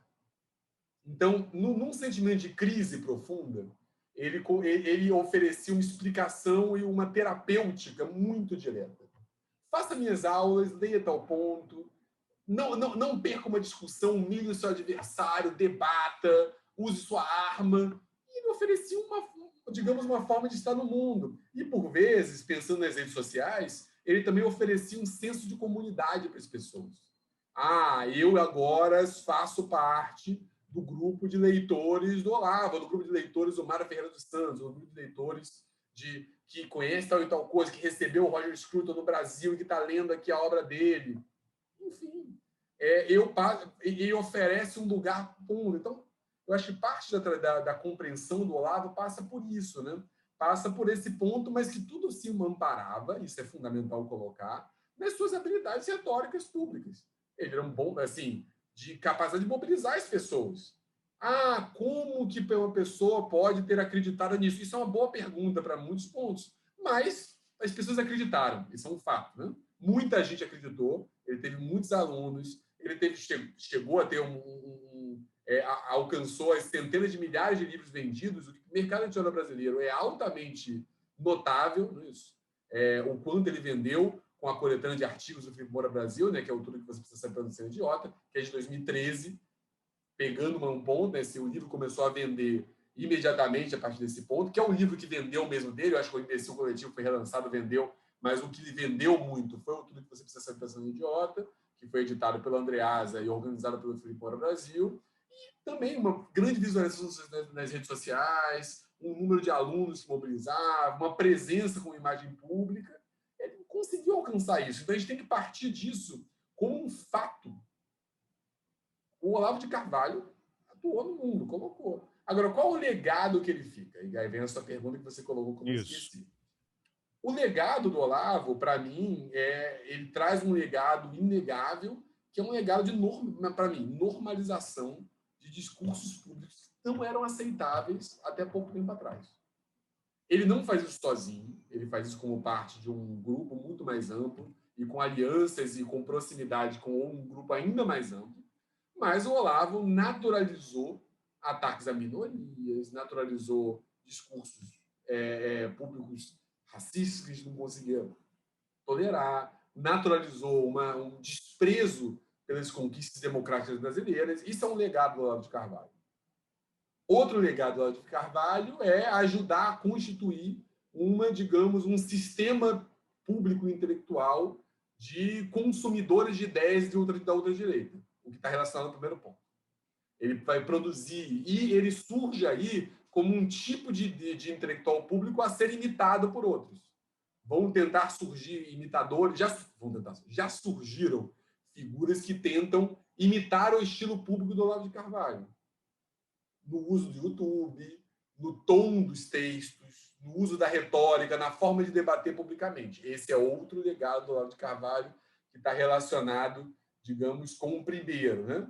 E, por fim, eu acho que, para além do consumidor de ideias, e vinculado ao primeiro ponto, né, eu acho que o Olavo de Carvalho é uma das figuras que contribuíram para uma profunda sensação de crise, que ele não cria isso, mas de crise em relação a um certo mal-estar que muitos compartilham em relação ao Brasil contemporâneo. Em relação a um país que a gente lida com fatos, com a normalização de uma série de tragédias que, para o Olavo de Carvalho, se tornam completamente banais, se tornam mais um argumento, se tornam provas de que a gente está lutando contra o sistema, se tornam justificativas de ações que antes eram tidas como absurdas. Eu diria que o legado dele é esse, que talvez no futuro ele vai ser lido como uma figura, não como uma figura que vai contribuir para a compreensão do mundo por ideias novas, mas vai ser lido em parte como sintoma de uma época. É interessante como isso. ator político de uma época. O que você poderia comentar do seguinte? A Letícia Cesarino, que é uma antropóloga também, que super interessante, recomendo todo mundo a siga aí nas redes sociais, ela fez uma postagem há pouco tempo, semana passada, depois que o Olavo morreu, um print, não sei se ela está em algum grupo, que ela monitora vários grupos aí de olavistas e tal, mas assim, era uma mensagem de uma pessoa dizendo que já estavam reunindo várias frases ou pensamentos do Olavo de Carvalho e que já estaria surgindo um grupo que era tipo uma coisa de oração, né? Iam pegar textos do Olavo para que aquilo fosse uma espécie de texto sagrado, para eles lerem em grupo, um culto realmente se formando em torno do Olavo de Carvalho, porque ele também tem esse apelo. E aí eu te pergunto, quem é que seria a pessoa que receberia esse bastão, né? Tem essa figura aí no governo que é o Felipe Martins, né? Que já foi flagrado em rede nacional fazendo gesto supremacista atrás do presidente do Senado. Nada aconteceu, inclusive o juiz disse que o Ministério Público apresentou lá a denúncia, mas o juiz disse que não, que ele estava só realmente arrumando a lapela, né? É um cara que até a Camila Rocha não entrevistou no livro dela. Eu até perguntei para ela, mas eu vi aqui um montão de gente que você cita e o Felipe não. Ela, porque eu usei uma técnica de entrevista chamada bola de neve, que você vai perguntando para as pessoas que você entrevista quem elas indicam, até que os nomes começam a se repetir. E o Felipe não apareceu, porque aparentemente ele já estava num estágio de radicalização muito grande em cima daquele conceito que ela estava estudando, que é da nova direita, né? Então ele já estava fora daquilo. Então, como o nome dele não apareceu entre essas pessoas, ele ficou de fora do livro, que eu até senti falta. Bom, tem um montão de gente, o Felipe Martins, que é um cara ativo nas redes sociais, né? Que agressivo também. Eu já assisti algumas participações dele em programas de TV na época da campanha. Ele realmente tem uma retórica, o cara fala bem, né? E eu não sei se ele seria esse cara que levaria esse legado do Olavo de Carvalho. Tem um outro que eu esqueci o nome, que estava no governo, e quando o Olavo falou lá atrás, vamos sair do governo, os olavistas têm que sair, só um cara saiu do governo. E tem os filhos dele, né? Tem um filho que é muçulmano, que está ligado a um instituto lá no Paraná, Luz, alguma coisa, e que muita gente acha que o Olavo continuava a operar por meio dos filhos, né, mandando mensagens. Eu até entrevistei o Felipe Puncha há pouco tempo, ele falou que existem muçulmanos olavistas, né? Então, você já chegou a refletir sobre isso? Quem é que vai levar esse legado adiante? Porque deve estar uma briga de poder ali enorme, né? Para ver quem é que vai segurar o rei morto, rei, né? Rei posto, rei, como é que é? Rei morto, o rei morreu, viva o rei. Não, Não, aí, primeiro ponto, não conheço a Letícia, a gente já fez algumas mesas juntos, assim, de recentes até, eu acho, duas no final do ano passado, trabalho também super, super bom, importante sobre o tema, assim. Em relação, só antes de entrar na recepção, em relação ao Felipe Martins e a tese da Camila, aí eu volto àquele ponto, né? A tese da Camila é sobre ultraliberais, né? É sobre figuras que tinham no liberalismo econômico um centro da atuação pública deles. Não era o caso do Felipe Martins. O Felipe Martins, ele até pode se colocar, ele se coloca publicamente como um ponto, mas aí vem meu ponto. O Felipe Martins, ele, das linguagens que eu falei, a linguagem que ele coloca na maior parte das falas dele é o reacionarismo mesmo. O Felipe Martins é uma figura que vai falar Deus vult, que vai retomar tema cruzado, que vai defender uma cristianização fundamentalista do Brasil. E aí o mercado não é o centro do ponto dele. O ponto dele é o. Então, assim, na verdade, eu teria ficado surpreso se a Se ele Camila tivesse tivesse lá. entrevistado o Felipe, porque eu não acho que o Felipe era do núcleo das figuras que ela partiu da tese, Lucas Berlanza, outros, as figuras que estavam mais próximas até do Constantino. Em certos momentos, acho que Berlanza era vice-estudo liberal, como Constantino era, depois assumiu. Enfim, essas figuras que a Camila estudou estavam num mundo que estava próximo do anarcapitalismo, do minarquismo, os que iam se dizer libertários, o que iam receber, dos think tanks liberais. Mas o Felipe Martins é um mundo, digamos, de um cristianismo reacionário, de um cristianismo antimoderno, que contesta o Vaticano II, que contesta a modernidade.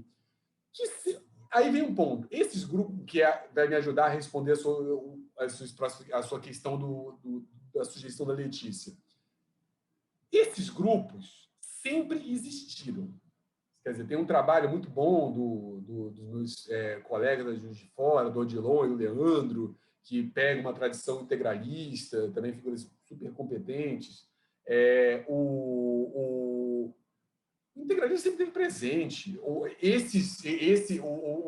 Desde que você teve o Vaticano II, você tinha católicos, digamos, ultramontanos, outras questões, que iam negar a modernização suave da Igreja Católica. Esses grupos existiram.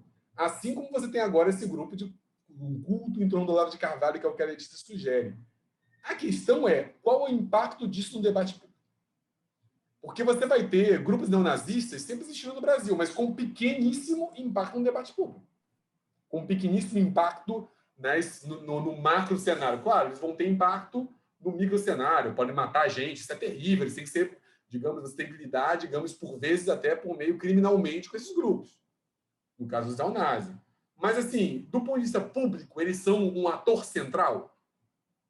Aí tem Entendeu? um parênteses que eu faria, que tem o caso que volta e meia surge aí, que é desses grupos neofascistas que estariam se infiltrando em partidos de esquerda. E aí o caso mais famoso é a Nova Resistência, que está dentro do PDT e que tem aquele cara, o Fauzi, eu acho que jogou a bomba lá na Porta dos Fundos, foi preso na Rússia há pouco tempo, que teria ligações e tal, ou já teria participado. Então, você tem um monte de gente que acompanha, que monitora isso daí e diz que são grupos que estão se infiltrando para, de alguma forma, em algum momento, começar a influenciar politicamente a partir de uma coisa orgânica nos partidos. Né? Não sei se você poderia comentar algo.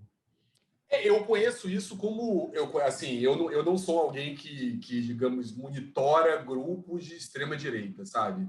Eu conheço isso pelos pesquisadores que colocaram, pelo próprio Dilon, já colocou isso publicamente, vi outros, Adriana Dias, acho da Unicamp, tem uma Isso. tese sobre isso. Eu vi gente colocando, publicamente eu acompanho no amplo cenário, mas eu não monitoro, por mais que a Nova Resistência é um grupo muito influenciado pelo Alexander Dugin, né? Que é Isso. essa figura que eu coloquei, que tenta promover uma coisa que é meio que uma sendo muito A rápida do que quarta você se política, isso aqui. né? A quarta teoria política, que seria quase como se fosse uma amálgama de uma tradição bolchevique com uma tradição nazista, nazi-fascista, né? E que é uma figura que tem um papel muito difícil de delimitar perto do Vladimir Putin, né? É gente influente no cenário, no debate político russo, que retoma uma ideia de grandeza soviética e aproxima de uma ideia, digamos, nazista-fascista. Me parece que é a Nova Resistência é duguinista, né? Isso. E os círculos duguinistas são ambíguos, né? Alguns deles tinham uma presença nórdica forte, que estavam colocados. Então, você tem um ponto aí, mas aí, em relação aos partidos, não saberia responder. Claro que essas pessoas indicaram algo, assim, se pesquisadores que acompanham isso indicaram, algo há. A minha questão é, qual é a profundidade do que acontece? Porque uma das dificuldades de você estudar esse tema é você também perceber a intensidade pública dessas ideias, é o que me interessa. Há algum tempo atrás, eu olhava para os libertarianos ou libertários, os anarcapitalistas, e eu achava que eles seriam laterais. Isso já tem algum tempinho, mas achava. Hoje, eles basicamente têm influência no Ministério da Fazenda. Não dá mais para colocar eles nesse ponto, não é isso? Então, assim, eles passam para um lugar central do debate público. Ocupam colunas da Folha, né? Algumas figuras que escrevem lá, ou com simpatias, ou com uma adesão estrita ao tema, como o caso do Hélio Beltrão Júnior, por aí vai. Enfim, eles passam a ser mais centrais. Então, meu ponto é, será que esses grupos esses olavistas que a Camila colocou vão ser relevantes no debate público? Minha resposta é, não sei. O que eu sei, o que eu posso colocar é, ponto 1. Já há algum tempo, inclusive com gente próxima do Olavo, você tem o que, por vezes, eu chamo de uma construção pública da memória em torno do Olavo de Carvalho. Então, você tem uma tentativa de institucionalizar o olavismo por meio da construção de uma memória. A própria organização dos artigos, no tudo que você precisa saber para não ser idiota, passa por aí. O filme do Josias Teófilo, lá, O Jardim das Aflições, que você mencionou, do cineasta pernambucano, se não me engano, Isso. que fez esse filme sobre o Olavo, é uma outra tentativa sobre isso. Você pode ter trabalhos que vão tentar criar essa memória do olavismo. Certamente, daqui a pouco vai ter o Instituto Olavo de Carvalho, não tem a menor dúvida. Claro. A questão é, esse instituto vai ser relevante do ponto de vista do debate público? Olha, minha impressão atual, e eu posso estar completamente errado, como errei em milhões de coisas, é que não. Mas aqui a gente está num exercício de futurologia. Mas não é uma futurologia não embasada. Por que não? Eu tenho um dos meus argumentos em relação ao campo, que não é nada novo, é o argumento de que o crescimento do campo da ultradireita pulverizou mais esse campo. Então, a centralidade do Olavo de Carvalho, digamos, está presente porque ele é digamos, um dos pais fundadores de um campo que era muito menor, que tinha menos gente produzindo publicamente. Agora, você tem muita gente que se reivindica nesse campo.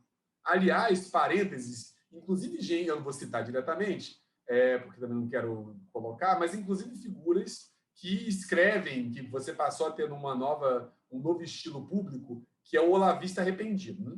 Você tem, de fato, figuras que se encantaram pelo Olavo de Carvalho, porque leram um texto Olavo, introdução aos ensaios do Otto Maria Carpo, que de fato tem belos ensaios, e gostaram do Olavo, e colocaram, e de fato, depois falaram, pô, errei, ele era olavista, sei lá. Caíram naquele olavocentrismo, né? E depois caíram da terra plana.